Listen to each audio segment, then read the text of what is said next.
Goeiedag geliefdes. Het jy al ooit gevoel jy staan met jou rug teen 'n muur? Jy het in jou omstandighede nie veel opsies nie, nie duidelike rigting nie. Jy het geen idee eintlik waarmee God besig is nie. Nou as jy so gevoel het of jy voel so, jy's nie alleen nie. Baie persone in die Bybel het desperate omstandighede ervaar waar alles hopeloos lyk, totdat God opdaag in hulle omstandighede. So lees ons in Johannes 9 van 'n man wat blind gebore is.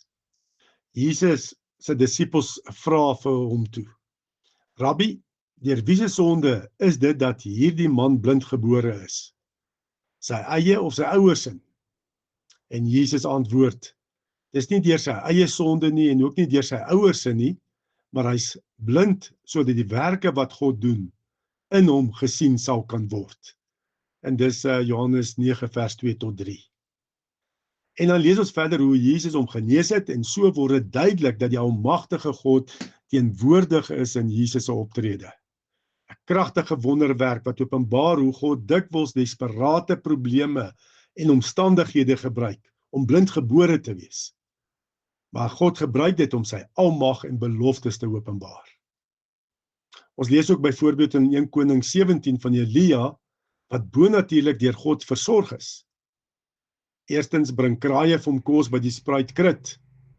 En nadat die spruit opgedroog het, stuur die Here weer vir Elia na die weduwee in Sarfat, wat op die punt staan om 'n laaste ete voor te berei vir haar en haar seentjie, omdat sy nog net 'n handvol meel en 'n bietjie olie oor het.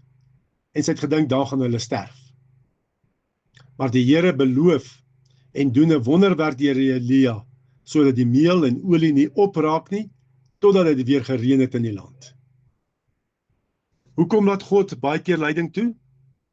Die Bybel wys konstant dat God se beloftes begin dikwels met 'n probleem. Toe die Israeliete vasgevang was tussen Farao se weermag en die Rietsee, het Moses tot God geroep en God het die water oopgekloof.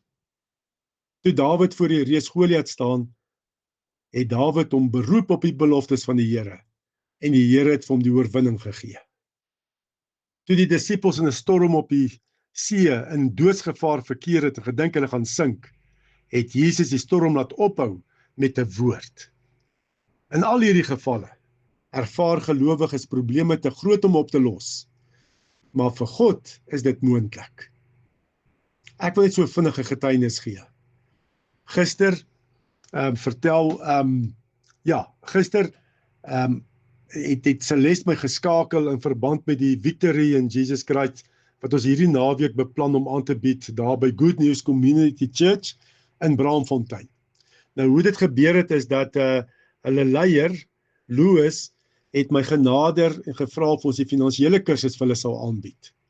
Ek het hom toe vertel, daar's eintlik 'n hele strategie en dit begin eintlik met die Victory, met die oorwinnaars in Engels. En dan sal ons later die finansiële kursus aan die gemeente aanbied. En vir die naweek het so om en by 30 persone geregistreer, maar ongelukkig kan net 6 persone betaal.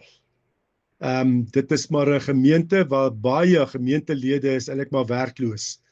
Dit is in Braamfontein, soos daar in die middestad, dis baie mense wat hier kom uit Afrika en gedink het hulle gaan werk en kry nie werk nie. Dan is hulle ook daar in die gemeente.